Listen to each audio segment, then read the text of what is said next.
Hello, friends. There'll be a slight moment of silence now while I mute the YouTube so that you don't hear me looping round forever and ever and ever. Ah, there we go. It's muted. Hello, my name's Steve Cross. Welcome to the UCL Institute of Health Engineering's Science Showcase. Let me show you all of the wonderful branding that we've got. Lots of text floating around my head, giving me information, giving you information, letting us all know what is going on. We've got for you today 1, 2, 3, 4, 5 incredible minds from the worlds of medicine, engineering, and science. And they're going to be sharing with us the work that they do and giving you an opportunity to quiz them. The second half of this event is a complete panel discussion, and we want you to lead that discussion. We want you asking all of our experts questions about their work and even questions about the wider world. And we'll see what kinds of answers they can come up with. But where did we round up these incredible brains who are going to be speaking to us? Let's fly over to the communications manager and the director of all that is public for the Institute of Health Engineering, Georgie Cade. Hello, Georgie. Hiya. So thank you so much for everyone for joining us today. So my name's Georgie, and I just wanted to say a quick couple of words about why we're here today. So the speakers you'll hear from this afternoon are our very wonderful Impact Fellows at UCL Institute of Healthcare Engineering. We've been working with them all year to train and build their skills in how to increase the impact of their research by engaging beyond university walls. So essentially this means science communications, policy engagement, media engagement, patients, public and community engagement. We're really excited for you to get to know some of them a bit more today and hear a bit more about their work. And the other half of our cohort will be presenting at another showcase this Thursday lunchtime. So do sign up for that too if you like what you hear today. And finally, if this is the sort of thing that interests you and you're a UCL staff or students, then we're going to be opening up applications for next year's cohort of Impact Fellowships in September. So do keep your ears and your eyes peeled for that, and we'll be sending more information out about that soon. Perfect, thanks. Back to Steve. No problem. Thank you so much, Georgie. I'm just going to run through the rules of this event for everybody who's watching. The first thing is, throughout the entire thing, you can make comments and you can ask questions, and you do that via the YouTube chat. And the great thing about the YouTube chat is that if you type something that I really, really like, or that I want to use as a question for our panel, I can bring it over onto the screen, and then we all see it, and you're part of the recording forever and ever and ever. So do take advantage of that. We are live on Twitter at health_eng. You can see it. Oh, got to get my finger in the right place. There. And you can tweet at us throughout the entire event. I'm sure some of the speakers will be sharing their individual Twitters with you too. There's a sentence nobody said in the 20th century. Our first speaker, now I'm not going to tell you much about the speakers because they're talking about the work that they do. It kind of ruins it if I go, they've just invented the world's first laser imaging system for the little finger. Then transforming little finger medicine across the, like, it ruins the thing they're actually going to tell you. So I'm going to tell you very little, and I'm going to let them tell you a lot. So I'm just going to look down at my secret screen and see if our first speaker is ready. Give me a little wave. Yes, we got a smile. A smile is the international equivalent for a wave. So like, it's a weird event because it's online, and the temptation is to just push it on one side and do something else, and the temptation is to not really listen. And it's an academic, is it an academic thing? I don't think it's an academic thing. We've been trying to make these people as unacademic as possible, but in a good way, not like unacademic like not knowing things, but unacademic as in fun and interesting and engaging and people that you want to listen to. So do focus your attention. If you feel you can applaud as each speaker comes on, because that's what I'd make you do. If this was a real world event, I'd be there saying, come on, let's all put our hands together. So I'm going to say that, and we're going to see how you all react. If you're working next to some other people, that'll be a lovely moment for them to say, why are you applauding? And you say, well, there's this thing, the Science Showcase, and they go, oh, I'll watch that now. What a great idea. So would you please, wherever you are, put your hands together and welcome our very first Impact Fellow, Rupy Matharu. Thank you for that marvelous introduction, Steve. For those of you who don't know me, my name is Rupee. I am a proud Londoner, overly proud Londoner, food addict and chaotic rambler. But besides that, I'm a research fellow working on reducing airborne infection at large public gatherings in non-domestic settings, aka restaurants, clubs, pubs, stadiums, and arenas. It's absolutely fantastic to have this wonderful opportunity with you all today. Whilst it's great that I get to sit at home in a clean top and honestly the oldest pair of shorts I own talking to a screen, There's nothing I love more than to be trapped in a stuffy room with all of your beautiful faces, and even the faces of the three of you that aren't that beautiful, drinking awfully cheap wine and engaging in small talk. I'm so passionate about my dream, I'm trying to make it a reality. So let's start with the basics, because I think that's kind of gotten lost in some of the media noise around COVID-19. When we humans are breathing, coughing, sneezing, talking, screaming, and sadly for some of us, attempting to sing, we are releasing tiny droplets and particles from our nose and from our mouth. So think of it like a spray bottle. Every time we breathe, cough, sneeze, talk, scream, and sing, we spray out some of these particles and droplets.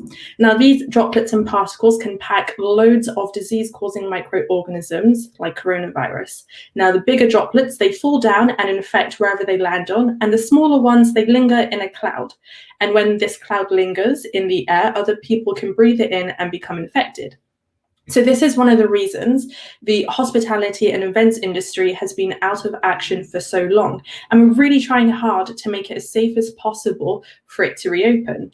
I don't know about you, but I definitely miss going out and eating and drinking in a place that isn't my home. I also really miss going out to real life concerts with real life musicians, not just listening to my sister relive her Mariah Carey fantasies. That's a little double entendre for all the Mariah Carey fans out there.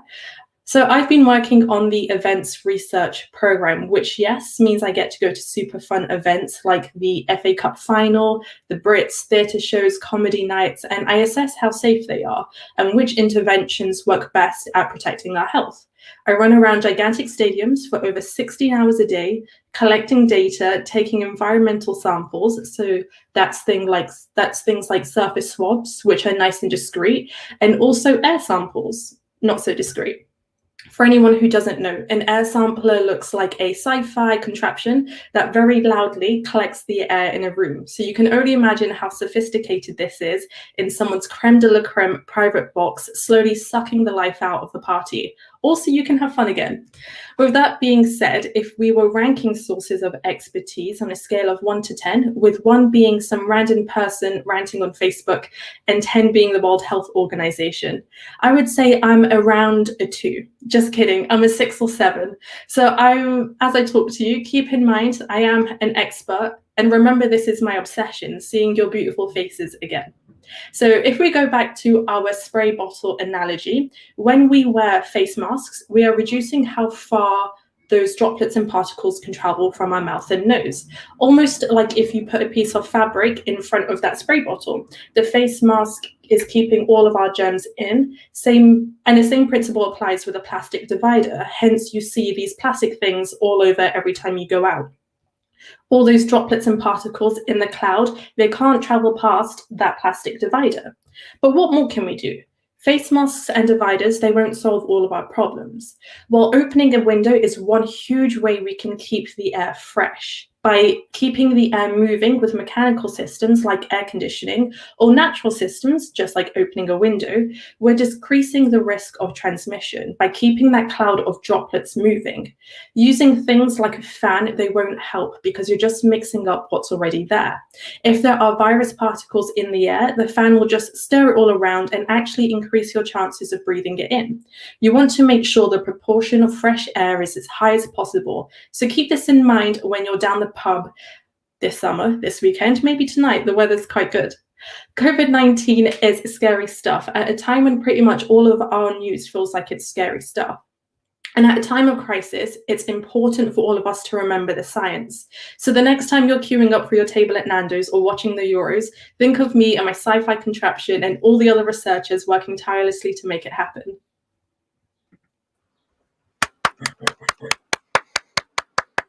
Amazing. Rupee, can I ask you one question before I let you go away? So listeners, viewers out there, do ping questions up as soon as you think of them. And you can tell our speakers all sorts of things. Rupee, I just wanted to ask you, what is a chaotic rambler as opposed to a normal rambler? Me, there's no system in my thoughts. It's just chaos. There's no order. Okay, kind of Zen rambling, just walk in the direction that it feels like the right direction to walk in. Brilliant. Okay, any landowners out there watching, if you want to ask, has Rupee ever been shot at for wandering off a public footpath across a very important piece of farmland? That's a question you can ask. Rupee might want you to ask more about COVID-19 sampling, or what was it like to go to the Brits with a giant vacuum cleaner looking for viruses, and whose private boxes did she have to vacuum out, and how did they react? She's got a lot of good celebrity stories. What's it like going to the FA Cup final, not watching the game because you're too busy, not quite licking bits of the furniture, but you know, swabbing them for things. Let me go and have a look who our next wonderful speaker is. Oh, excellent, marvelous. Right.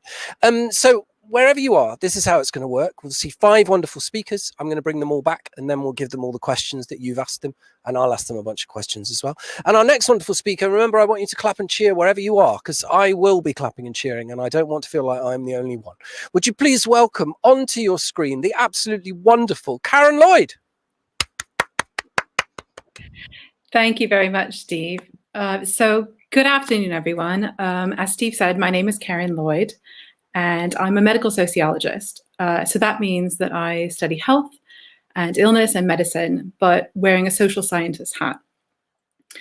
So today I'm going to talk to you a bit about how digital technologies, so these are things like mobile phones, messaging platforms, the internet, and social media, can help make having difficult conversations easier.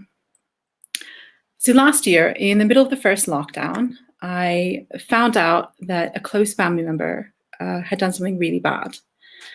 Something they'd been arrested for, something quite upsetting actually for me and for my family, and actually something quite stigmatizing and difficult to talk about. At the time, I was angry and I was hurt, and I still am.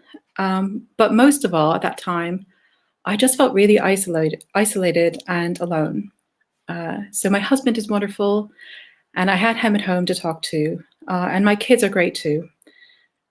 But it happened at a time when all of us were suddenly just so isolated from our support networks. It meant that I didn't have friends or family I could sit down with face to face, have a cup of tea, or actually, as it turned out, several bottles of Sauvignon Blanc, and a good cry. As lockdown wore on, and I really finally felt ready to start talking, I picked up my phone to do it. So not to make a phone call, because really who uses their phone for phone calls these days? But I picked up my phone to message my friends, mostly on WhatsApp or social media. And this is really how I first started to have the tough conversations about what was going on and how it was I first started to receive the support that I needed. Sometimes this was as simple as sending a quick thinking of you, or sending memes back and forth, which had comforting sayings in them. Once, I even accidentally, thanks to my daughter, who's 8, sent a gif of a unicorn farting rainbows, which was really poorly timed in the middle of an emotional exchange. But it was exactly what we all needed at the time to lighten the mood. None of this would have been possible without these digital communication tools that I think I'd so often taken for granted back when the world was still normal. Now, this is actually pretty ironic because in my other life, in my professional life, the work that I do involves developing digital or online tools that help people to have potentially difficult conversations. I work in sexual health, so these difficult conversations involve telling sexual partners about a sexually transmitted infection or STI diagnosis. When someone finds out that they have an STI, so like gonorrhea or chlamydia, we want them to take antibiotics, first of all, to treat their infection. But we also want them to tell their recent sexual partners so that their partners can get tested and get treatment too if they need it. As you can imagine, this is often hard and embarrassing to have that conversation, to tell someone that you may have given them an STI. And this is where digital technologies come in. We can sometimes say things over text or email or social media platforms that we wouldn't really want to say face to face. And I want to talk about why that's important. First, it creates a jumping off point beyond which it isn't easy to unsay what's been sent. And actually, some of us need that. Usually just getting the first words out of your mouth is the hardest part. And once you take that plunge, it's a lot less daunting.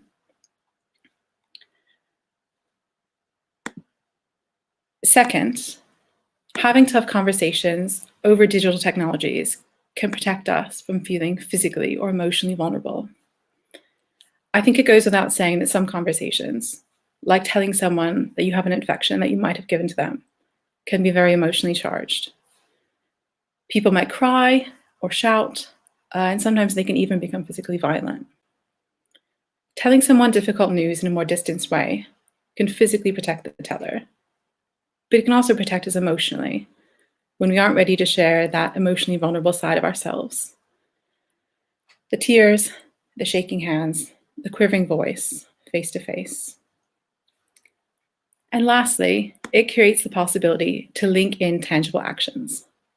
So in the case of our online service, when people send their partners a text or an email, it also includes a link to access an STI test and also to access a sexual health clinic for support. With my friends and I, it created a way for them to send me links to resources, which were all saved neatly where I could find them when I was ready to act on them. I think we all recognize that after this past year, just how important in the flesh, face-to-face conversations are. And I hope that digital technologies never replace those. But sometimes we all need a little help to have a tough conversation. And sometimes WhatsApp and Instagram and unicorns fighting rainbows can help. Thank you. It's very rare that you meet a medical researcher whose work directly impacts on dumping people via text, Karen. It's really exciting to meet you. We'll get your opinions on ghosting as a strategy later.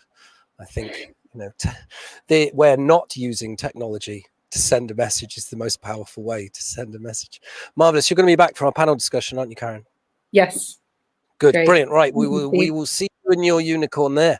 Now let me go and double check my list. We'll find out who our next wonderful speaker is. Good. Right. I'm very excited to welcome our next speaker. I'm going to move you straight on. We're going to move to a different kind of medicine. We're going to re-engage our brains. And remember, do post questions as you think of them. Any questions for any of the individuals, big questions about the world. If you just want to ask, what is the meaning of life? Our panel will have a go at it. But before we do that, let's welcome up our next speaker, Nazia Meherban. Hey, Nazia. I'll get rid of me so they can focus on you. Okay. Thank you so much, Steve, for that introduction. So hello, everyone. Now, if we were in an ordinary world and an ordinary time, we'd all be in the same room together. And I'd get you to turn to each other and say hello. But we're not. Here we are in this odd digital setting, looking at cameras and not really seeing the audience and participating. But let's try this. Let's just see if it works. So what I want you to do, wherever you are in the world, wherever you are in your rooms, I want you to purse your lips. Squeeze them really tight together. No gaps. Okay, now I want you to try and say hello. A little bit difficult, challenging, isn't it? Okay, so now tell me your name. Still with your lips pierced. Pursed even, not pierced. Challenging? Tell me what you did yesterday. It's very difficult, isn't it? So as human beings, when we lose our function, we try and come up with ingenious ways, and we're very expressive. So maybe I can imagine when I asked you to say hello, some of you were waving at the camera, even though you couldn't use your mouth. Well, that's the thing that I focus on. So the way that we try and rely on other ways of expressing ourselves. You might be using your hands, you might be using your face. And it's not just other areas of the body that I focus on, it's specifically the voice box. So that's why I asked you to purse your lips. It's very difficult when you've lost your voice to try and communicate with one another. It's very difficult to really tell another person what you want to say beyond very simple tasks like saying hello. And it isn't just the loss of voice, it's also the loss of identity. And that is very much the area I focus on. So why do people lose their voices? Well, it may be through disease like cancer, or it may be through trauma, through an accident. And when some either disease or trauma happens in the voice box, surgeons do an amazing job. They try and stitch you back together. They try and fix that. They try and stop bleeding. But often you can't recreate that personality, that voice that belongs just to you. Some people, if they're lucky, they might get some form of a voice, but others may not get anything. And that's really, really difficult to contend with. I recently met a lady who had lost her voice, and she said the hardest thing for her was trying to be able to say to her 1.5-year-old, stop, danger, don't touch. How do you say that to a 1.5-year-old without being able to use your voice? I also met a gentleman who used to be in a choir before he lost his voice. So you can imagine that although surgery does an amazing job in trying to fix people, there's only so far that they can go. And this is where I come in. So I'm a medical scientist and I focus particularly on regenerative medicine. I try and grow things that can go into your body. Specifically, I focus on materials. And by materials, I'm not talking about the kind of blouse I'm wearing or the materials that you see behind me. I'm talking about materials that a surgeon can implant into your body. These are smart materials that I create. And what do I mean by smart? Well, it means that I weave in instructions, chemical instructions, biological instructions, physical instructions, so that once these materials are implanted into the body, they give cues to the cells. They tell the rest of your cells what to do, so they give instructions. And that's the way I hope to be able to repair some of the damage that's been done inside. And these are, as I said, are called smart biomaterials. And I've used these smart biomaterials not just for the voice box, but other tissues too. So for example, skin repair. I've also used it towards repairing ligaments and tendons. And I used it for trying to repair neural cells. These are brain cells to try and communicate with one another. You can imagine the kind of effect this would have for people with Alzheimer's. Most recently, I've been using some materials and building in and weaving these cues, chemical and physical cues, to try and get your airway cells to function. Now, airway cells are quite unique. They have these little brushes on the top, and these are called cilia. So the purpose of these brushes is to move in a wave-like motion, and they clear the mucus in your airway. They also stop particulates from the air from penetrating and causing problems. So I managed to create, just using my materials, give the right kind of instructions to not only grow these cilia, but also to create this wave-like motion. And these are the principles that I hope to be able to apply in creating a voice box. And it isn't just a one-person job. There's chemistry, there's biology, and there's engineering involved. But would it surprise you to know that actually recently we've been working with roboticists? So what do roboticists, how do they fit in? Well, if you've seen a film called RoboCop, you might be familiar with where I'm going. We're trying to create robotic versions of missing tissue that we can implant into you, so you've got a robotic voice box or any other part of your body. But I'm also using these clever materials to try and hoodwink the body.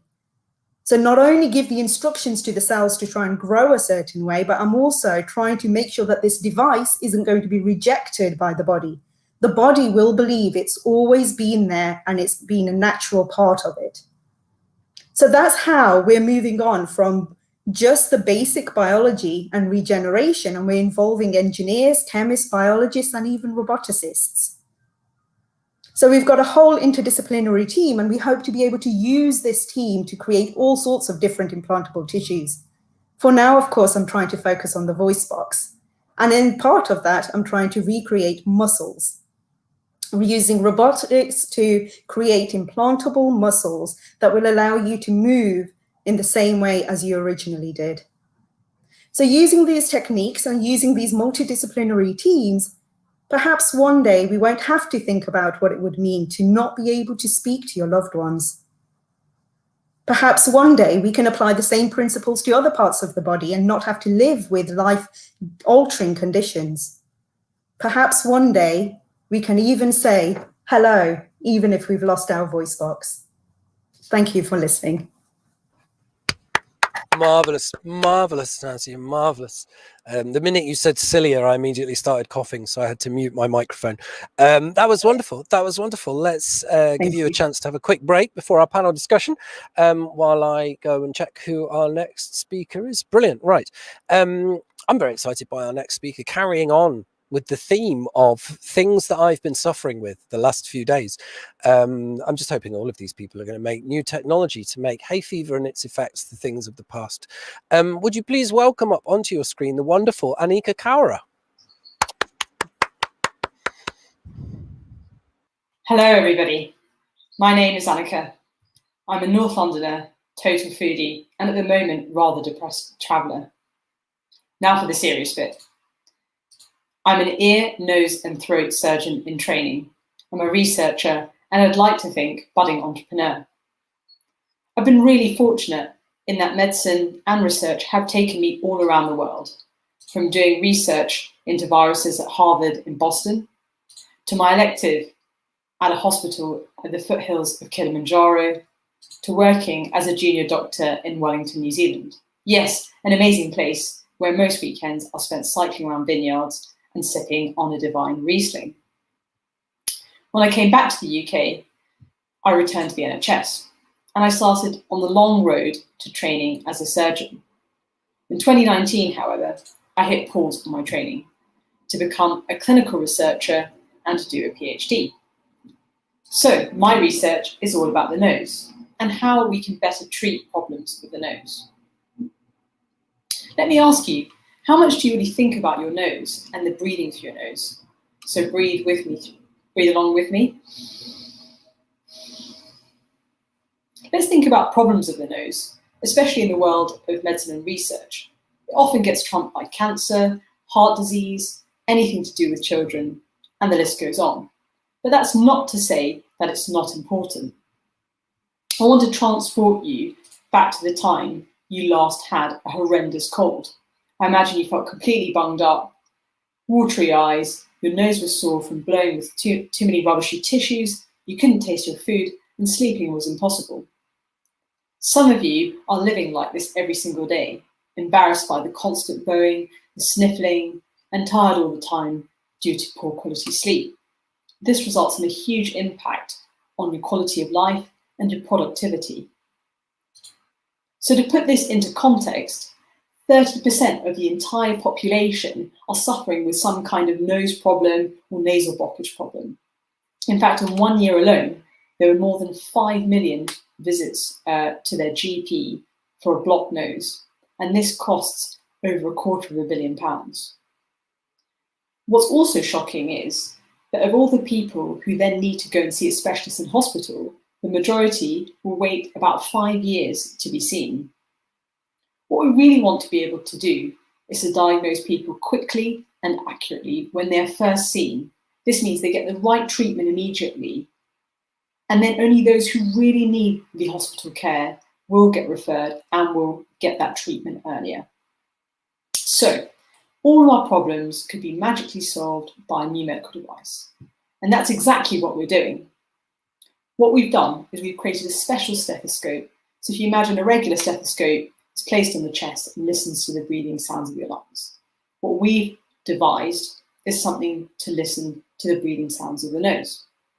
So for those of you who own a guitar, you may be familiar with an acoustic pickup, which is a device that sits on the casing and it picks up the sound. We have developed a similar type of device that sits on the outside of the nose, which records those breathing sounds. And then we have developed, we can able to pick up that acoustic signal and process it with specially designed software, and then analyze that to decipher which specific nasal problem a particular person has, and then we are able to direct the treatment accordingly. This is ever more important in the COVID-19 recovery phase, where there's a humongous backlog of patients waiting to be treated, waiting for referrals to hospital. So we need to be able to use those resources efficiently, and a medical device in primary care setting will definitely help with that. So my journey so far as a medic, as a researcher, has been both immensely challenging and rewarding. I'm really looking forward to working with our industry partner Medtronic to take this device from being simply a prototype into being a real-world device that could be used in every single GP practice up and down the country in order to transform the way we treat nose problems. Thank you very much for listening. Oh, I don't know why it's made me big and you small. That's completely wrong. Annika, just one very quick question. Are you in a very homely office or a very officey home? I think homely office, I'd like to say. Nice. Got my plant pot in the corner and a few Lovely. photos. It's just so nice. I was distracted by it. Brilliant. Right, you'll be back in a minute for our panel discussion. But just before we go to our panel discussion, we've got one more wonderful speaker for you, who I'm going to introduce to you all. So wherever you are, whoever is around you, please feel free to clap and cheer. Even you can cheer, because these are proper like medical and healthcare heroes that we're hearing from today. Would you please welcome to your screens and into your homes the wonderful Julia Bailey. Lovely. Thank you very much, Steve. So I'm going to talk about how we can change our world. I'm Julia Bailey, a sexual health doctor in South East London, a researcher at the UCL eHealth unit. My research is all about mobile phones and the internet for sexual health promotion. I also co-lead an equality action group at UCL, and it's with that hat on, I'm going to argue that meetings can be a powerful route to a fairer world. That may seem an unlikely road to revolution, but let's see. So I'm going to start with a true story. Picture the scene. It was a couple of years ago in a windowless basement at UCL. Those were the days. I was presenting my work at a think tank meeting of academics from different disciplines to seek some fresh viewpoints on my work in progress. The meeting followed the usual format, a brief introduction from the chair, and then I kicked off with my PowerPoint presentation. Once I'd finished, the first person to comment was a professor. Let me ask you, who did you picture when I said professor? Your assumptions are probably correct. So the professor was male, and he offered some very useful comments. The second person to comment was another male professor, and there was an insightful discussion between these two very experienced academics and some useful pointers from other senior academics in the room. And as the meeting wound up, I felt very pleased with the useful feedback. As I switched off the computer, a junior researcher came up to me and told me that their PhD addressed exactly the topic that we'd been discussing. This person was a young woman from a marginalized ethnic group. It's really important not to stereotype people, but at the same time, this is no coincidence. Something is terribly wrong if someone with completely relevant knowledge doesn't feel able to speak. And I'm going to throw in a footnote here. So labels for gender, ethnicity, and our other characteristics defy neat categorization, but they're shorthand to allow an analysis of inequality. So who in society has their microphone on and who is on mute? So to draw on some patterns, generalizations. So senior people at work, white people, men, middle-class people, medical doctors tend to speak first, which sets the trajectory and the tone for the discussions.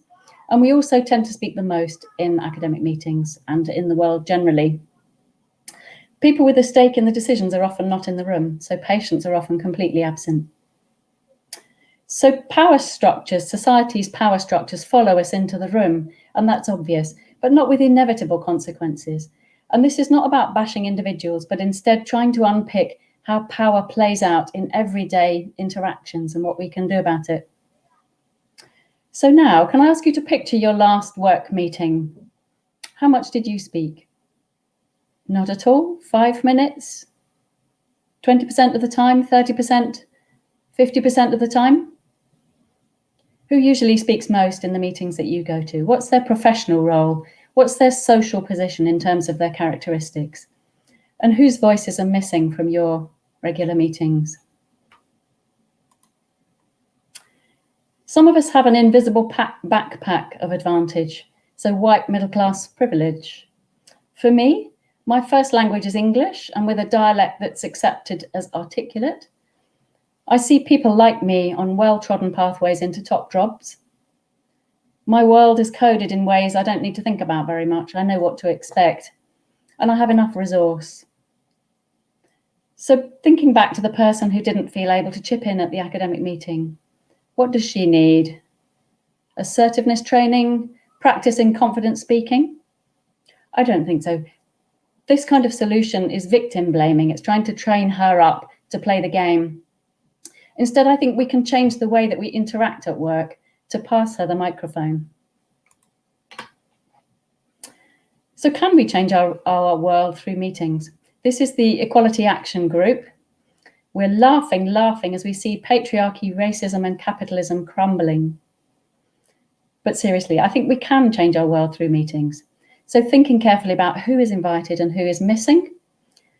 What can each person bring to the table? And it may not be enormous knowledge and brain. It might be roles to do with team building and other group roles. What's on the agenda? Is everyone actually able to contribute to the agenda and contribute to the discussion? As leaders, we can choose to facilitate rather than direct from on top. And those of us with confidence, power, and platform can count to 5 before jumping in. The structure of meetings can make it much easier for people to contribute. So, for instance, inviting people to type in the chat or to do virtual post-it notes or to organise things in breakout rooms before reassembling back into a main Zoom room. So I think through changing the structure of meetings and with different ways of communicating, we can make it easier to hear from everyone. So I'd like to see much less of this model for our meetings and much more of this kind of picture. So to facilitate inclusion and collaboration for happier, more productive teams. Thank you.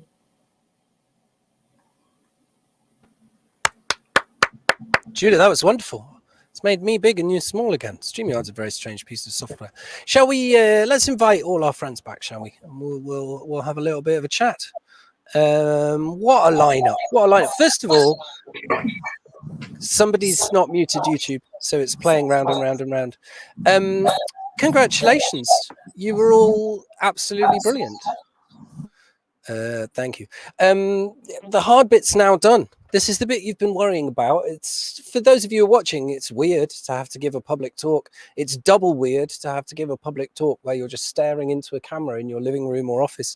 And they were all amazing. So the first question I've got for all of you is just, now you've done it, how do you feel? And I'm going to ask Nazia to answer this one first, while all of our wonderful viewers think of the very serious questions about science and medicine that they'd like to ask you. So we'll ask everybody, first of all, how do you feel now that you've done your online public talk? I'm going to start with Nazia. Good question. Good, relieved that it all went well without too many technical hiccups, or hiccups on my side with saying pierced instead of pursed. But I thought you handled that brilliantly, though. Just going back and mentioning it. You're all welcome to pierce your lips, but I can't see it. But no, I think it was a really good experience. I think would have preferred to be able to interact with people and see people and get them to say hello to each other. I think that's something, even though these amazing virtual settings and setups that we have is still missing.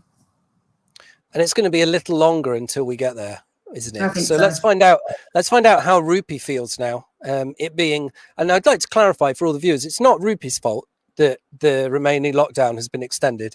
It was not findings from your work that led to that, was it, Rupee? No, and I strategically decided to leave that out of my talk just in case everyone got really angry and sent me hate mail just in case. No, we know who made the decision. How do you feel now you've done your talk? You went first. I know I went first. Crazy. I feel relieved that it's over. I feel great that I did it. I feel like now I can just breathe and grab a cold drink. Yeah, no, I feel really happy that I've done it and happy that it's over. Fantastic, fantastic. And Julia, you went last. The adrenaline presumably hasn't quite worn off yet, so I thought I'd just catch the tail end of it and ask you how you feel now you've done it. Good. I'm curious to know whether audience, yes, how it went down. So this felt more of a challenge putting this talk together than just presenting research. And you, Steve, you kindly encouraged us all to get away from the PowerPoint kind of formula. And that was challenging, but very useful to try out. Marvelous. Cool. And Annika, how are you feeling? Yeah, I echo the same sentiments, happy and relieved, but I think also inspired. I think even though I'm hearing this talk for a second time, the power, the impact, like from the whole team was the same. So I feel very proud of everybody's performance too. And also to know that although the online way has its limitations, I still feel like, I think we've shown that it can still be meaningful. Still get important messages across. Fantastic. And Karen, how do you feel? You got it done. You managed to get the little words and the unicorn to appear and all these other little visual tricks. It was marvelous. You saw my unicorn. That was mainly my goal for today. So I'm glad it worked. No, it's been really great. I think when we first started planning for this event, Steve and all of us, this seemed really daunting and so much harder than doing a traditional academic talk, which I think all of us are used to doing. But actually, having planned it and done it, I think I almost enjoy this more. So I'm kind of jazzed to maybe do this again with something else and see if it still seems as fun and easy as this has been. So really looking forward to it. So thank you. Fantastic. And I wanted to ask all of you, so you've all been doing this impact fellowship scheme, and really I just wanted to get an idea of how it's changed you. You know, how are you now different from the researchers you used to be, or how are you different from all the researchers that haven't done this sort of thing? And I'm not going to invite you one by one, name by name, to tell me what you think. I'm going to let you dive in when the person before you has finished saying something interesting. But I am going to go to Nazia first, because she just smiled in a way that suggested that she's got a good answer. And then when Nazia finishes, please, anybody else jump in and tell me, like, and you can even disagree with each other and question each other. What's it like being an impact fellow? Now that I've been put on the spot, no, it's been great actually, meeting people such as the colleagues on my screen here, and also those that are going to present on Thursday, and how different and varied our research under the healthcare umbrella really has been the primary thing that I've really enjoyed. But I've also enjoyed the various aspects that Georgie and the team have allowed us to have access to, such as, so that's beyond just lab research and healthcare research in this traditional meaning, but also policy, media, and disseminating some of the research in inventive ways like we're doing with you today, and trying to fit it into 5 minutes, which is really, really difficult. But yeah.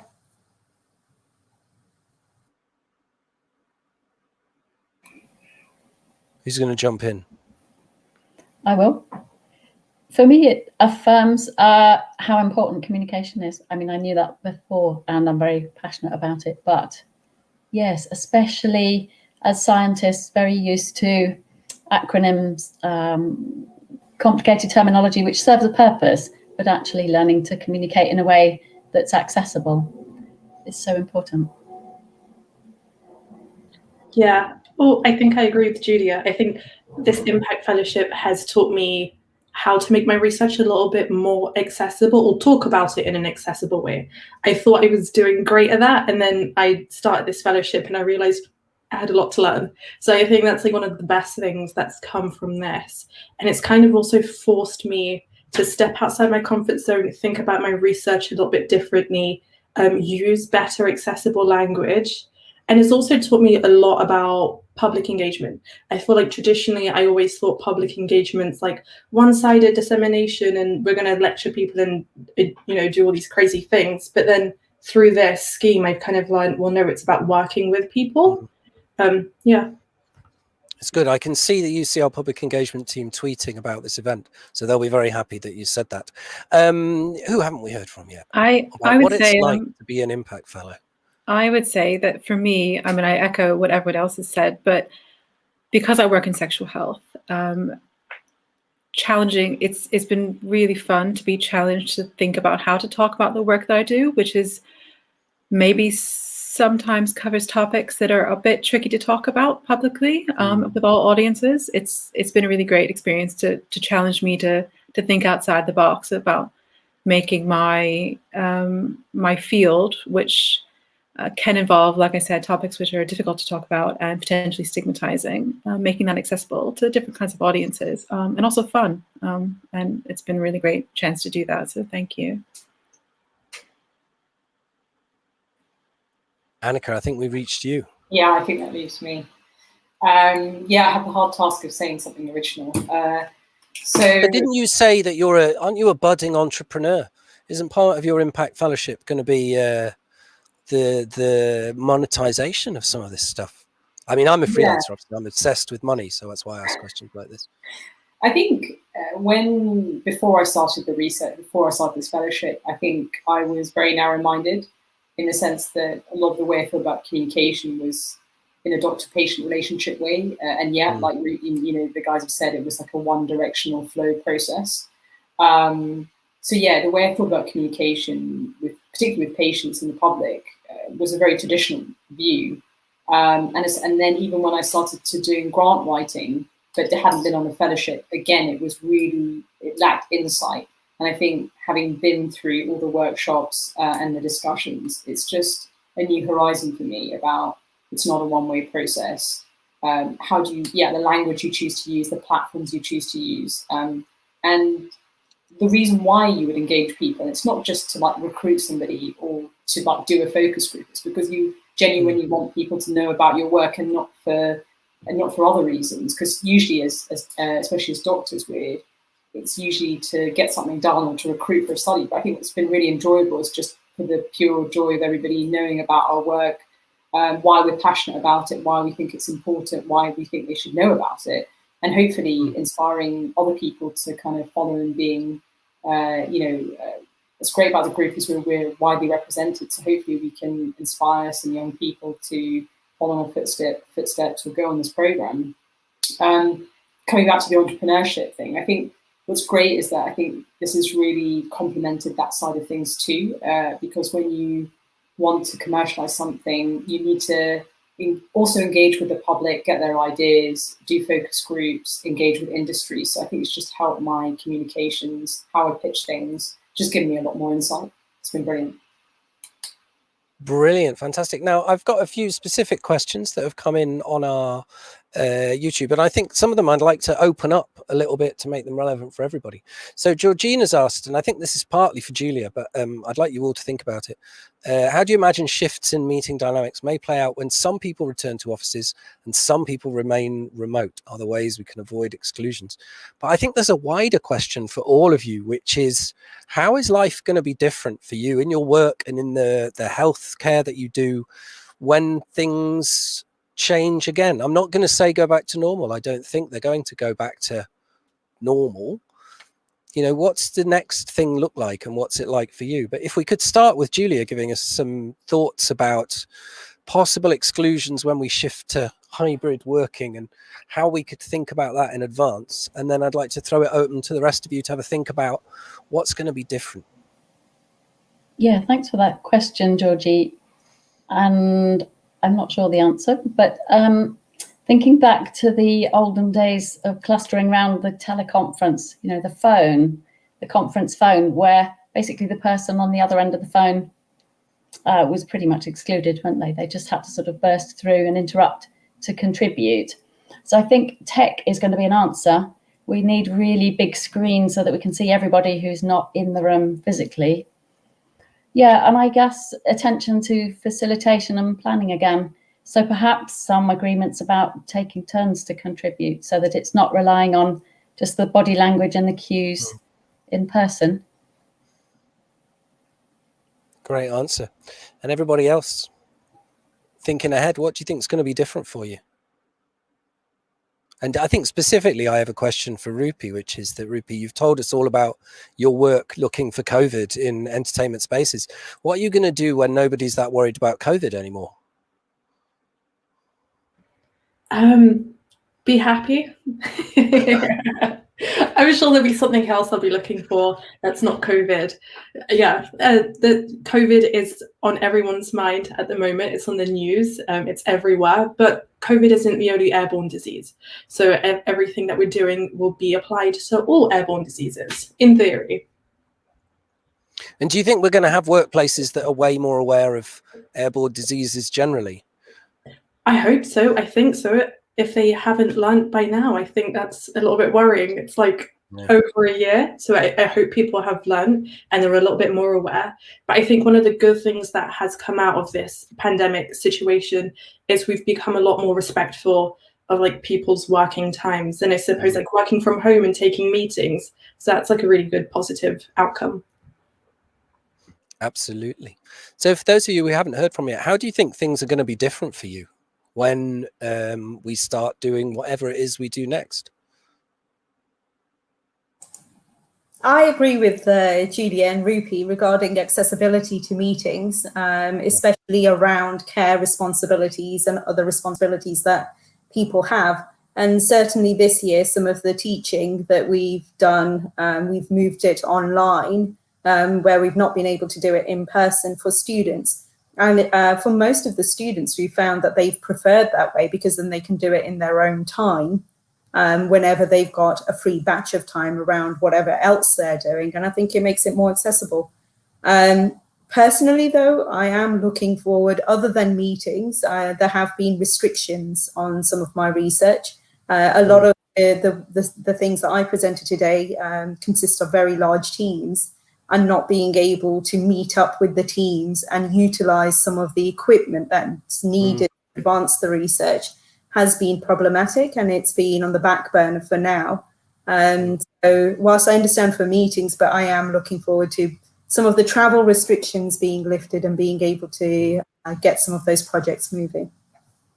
I think it would be a very sad world if the main thing we're looking forward to is going back to having lots of meetings. Nazia, just while I've got you, so has COVID and the lockdown affected your impact fellowship as well? Did you have other plans for how you're going to connect with the world that have had to be put on hold? Yes, so one of the things that kind of alongside, in parallel with the Impact Fellowship, that kind of combined and merged into one, was a project I was working on called A Sound Voice. And the idea was that people who have had issues with loss of voice, they would come together with scientists who were also working on voice loss issues, but artists. We had someone who created films internationally, opera singers, everyone coming together around this main subject of a sound voice. And the idea was that we were going to take over Bloomsbury Theatre and have an operatic production by people who no longer have a voice.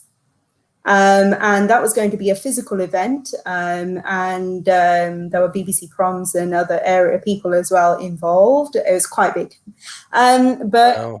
Some of that has had to go online. Unfortunately, I think there is still the production team are still trying to put something together to into one whole thing, but it's a shame that hasn't been able to go ahead. So yeah, that's something to the Impact Fellowship slightly, that we haven't been able to showcase the real impact of, yeah. Okay, so we've got a specific question for Nazia and Annika that I'd just like to bring in, just to find out what you think. Do you think one day science will allow us to not just repair vocal cords, but customize our voices? Because I'm aware I sound like a quite posh 12-year-old boy. And I've always dreamed of just naturally sounding like an action hero. I want to sound like, oh, grizzly. And so the two of you, with your expertise in voices and throats and, you know, resonant passages in the head and all those sorts of things, do you think that's a viable technology? Annika, do you want to go first? I think what you've got to remember is that the larynx obviously is instrumental for voice. But the way that we sound to other people is, like you said, how it vibrates through the rest of the upper air digestive tract in your nasal cavity. So, of course, when you have a cold, you sound like very bunged up because And or if someone has large adenoids, like young children, they always sound a bit snotty because they've got a huge adenoidal pad or they've got big tonsils. So even if we could do something to the larynx, we've got to think about, like you said, how it vibrates and resonates through the rest of the the oropharynx, the nasal cavity. I think from a theoretical point of view, yes, like singers do have vocal cord surgery that's often to fix nodules, but I'm sure that one day we could have technology to help us like repair muscle, like the vocalis, or to lengthen a cord to do something very specific. But because voice is not just the voice box in terms of the way we perceive it, I think to transform somebody into a totally different voice would be quite challenging. That's a kind of realistic answer. And Annika, while I've got you, is it true that people's voices sometimes change after they have kind of sinus surgery and things like that? Yeah, absolutely. Because with the, like I said, the nasal cavity, if you suffer from nose and sinus problems and you're constantly blocked, you've got constant nasal discharge, it can definitely make you just sound clearer and less sort of almost like your soft palates. You can tell the difference straight away. And the key thing is trying to maintain it that way and keep your sort of symptoms at bay even after the surgery. Yeah, even in some kids who've had their tonsils and adenoids removed, you can also tell the difference. Maybe some of you have had kids who've had this kind of surgery, maybe can tell too. Actually, just to quickly add to that. Yeah, I was just going to add to that what Annika was saying, that we are actually, our team is producing a robotic version of the voice box. But as Annika said, the function isn't just the voice and trying to vibrate the larynges and trying to create a pitch that is obviously female and male, which is hard enough anyway, but trying to create different voices from it. There is also, in the device that we're creating, the airway, we've got to consider the nose. We've also actually got to consider the proximity in the device and the placement of how close it is to how we swallow, cough, breathe. And we have to prioritize the things that are going to keep you alive more than creating the voice. So in terms of creating devices that are replacement devices, we are working on it. But it's a very complicated task. We have to build in fail-safes, and we have to make sure that a person who has this device will still be able to breathe, will still, if everything failed, still be able to clear their airway more than the creating of the voice part. But I was actually going to mention something that I saw the other day, which I didn't know about and came across on TV randomly. And it's called, I think it's called Peter the Human Cyborg. And it's a Channel 4 documentary, and it's absolutely fascinating. So for everyone watching, I would recommend you look it up. It's someone who's got muscular dystrophy, and he was a scientist, and he said, right, I'm not going to let it beat me. I want to try and use all my knowledge to try and create a robotic version of me inside my human suit that will allow me to move, speak, swallow. And a large chunk of that program is on how they're trying to match his voice and trying to give him a voice that sounded like him and not like kind of Stephen Hawking and that kind of electronic voice. Wonderful. Now, I've got a question I think I'm going to start by throwing to Julia and Karen as the people who do a lot of listening in their professional work. This is a question from Marilyn. The question is, have the fellows learned something about listening as well as speaking?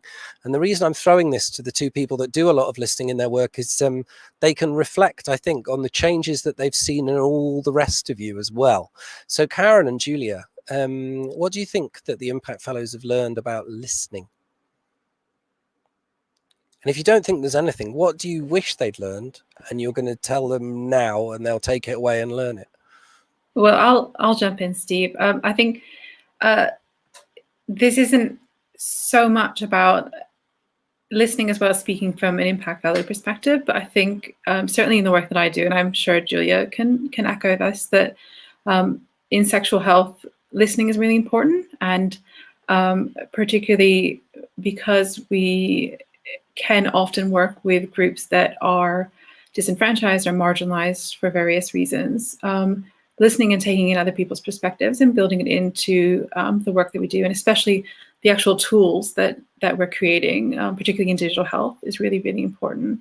I think from a more professional perspective, one thing I was thinking of when I was listening to Julia's talk was actually how much this year of kind of doing things remotely in a bit of a strange way has, I think, leveled the playing field in kind of the professional realms that I circle in.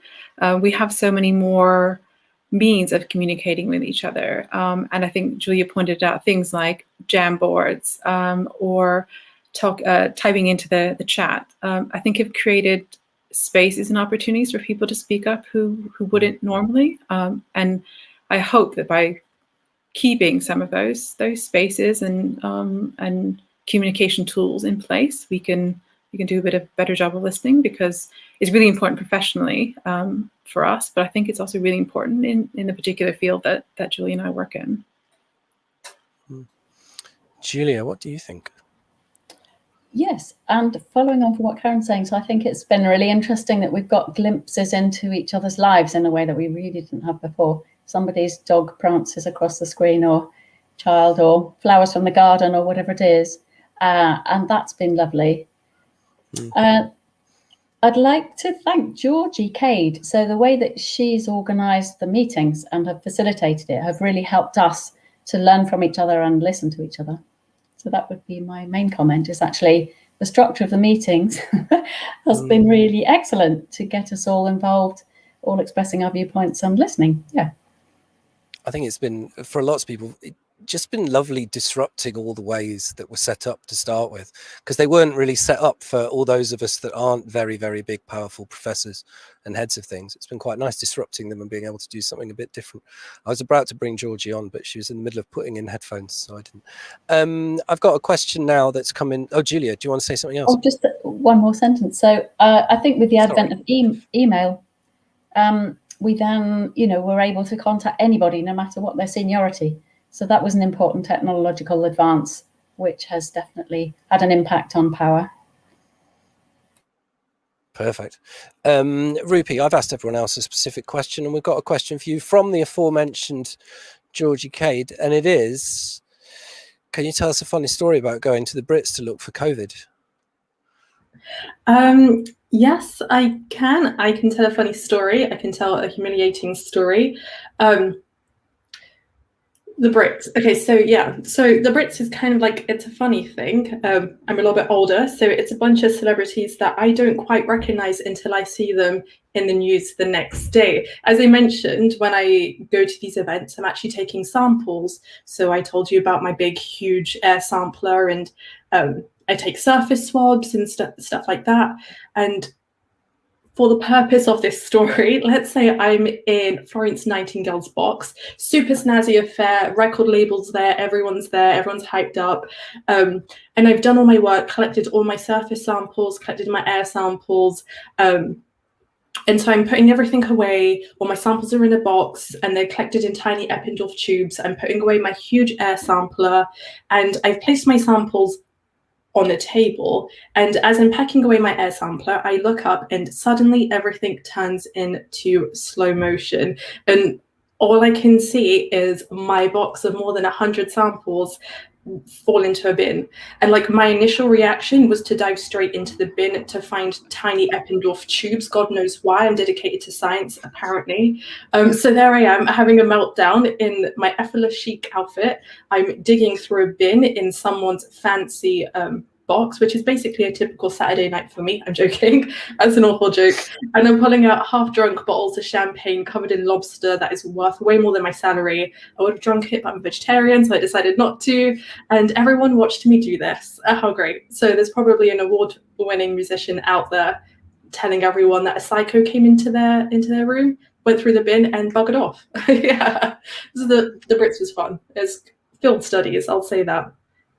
Please tell me that if you were in Florence Nightingale's box, you at least held up your air sampler machine, selfied it, and entitled it Florence and the Machine. No, I was too busy having a breakdown. I should have done that. Damn. Sure is, and that amazing. So we're coming towards the end of our panel discussion now, and in a minute I'm going to ask all of the panel what they've learned from each other. So from watching these talks and having this discussion, what are you going to take away that isn't something that you brought, but is something that one of the other fellows brought? But while they think about that, I'd like to remind you that we have 7 more impact fellows for you, and they're going to be on your screens on Thursday at 12, he says, looking at Georgie to see if she nods. At 12 noon on Thursday. If you can't find the link anywhere else, if you go to youtube.com/scienceshowoff where you are watching this, it'll be there. I've got 7 more wonderful, incredible impact fellows from 7 other brilliant bits of medicine and engineering to talk to you. But I'm going to start with Julia, because on the screen Julia is next to me, and what I'm interested to know is what are you taking away from today and from the process of learning how to do these talks and listening to each other? And, you know, what are you taking away from your colleagues that you didn't come with? I think how extraordinarily diverse what we do is. So it's all within health. But yeah, there's so much to explore. There's such a massive diversity, such that if we get into detail, we can't understand beyond which bit of the body, perhaps, anything about what we're all doing, which is extraordinary. Incredible. Thank you, Julia. And Rupy, what are you taking away? I have, again, same as Julia, learned how crazy diverse our team is and how much like healthcare doesn't just mean, oh, working in a hospital. It involves so much. Specifically from the Impact Fellowship, I think I've learned to be far more accessible. I think that's like the key thing that I've taken away. Fantastic. Nazia?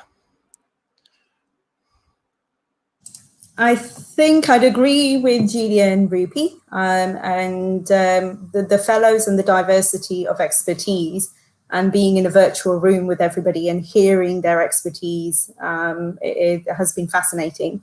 But also I think the diversity of impact from the fellowship.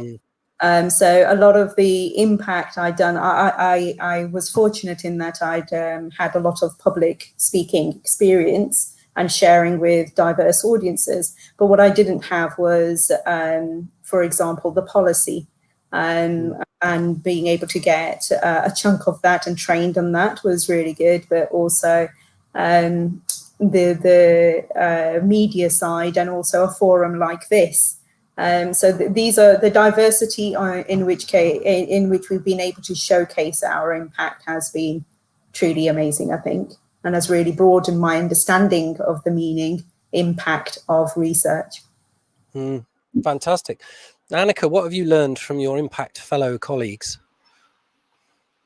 Yeah, I think the word diverse is really key here, because I think listening to the other fellows, and especially in a lot of the workshops that we've had, that there's many different ways to think about something, many different approaches, different personalities and ways of presenting, and it's really opened my eyes up. I think when you pull researchers from different cohorts, I think sometimes when you stick with your own research group, it can just be one kind of person, one cohort, or if you're a doctor, you only get one kind of person, like a type A personality, for example. But I think when I've joined the Impact Fellows, it's been really great to meet people who just think about things differently, or even just today, like their style of presentation is like so different to mine, and it's like incredibly effective at delivering that specific message, and how they brought that personality into that presentation. And it's been so refreshing for me, because like all these guys will have gone to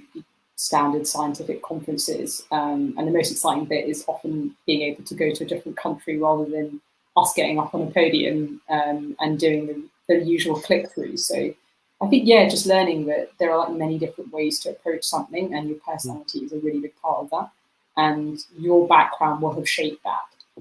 And it's great because it's so different to probably the normal cohort of people that I've interacted with. So it's been really eye-opening. Wonderful. And Karen, to round off today's event, what have you learned from your Impact Fellow colleagues? What are you taking away that you didn't come with? So I joined the Impact Fellows, and I applied for this fellowship scheme because I didn't think I'd be very good at impact, and I wasn't very confident at doing any of the things that we've learned about.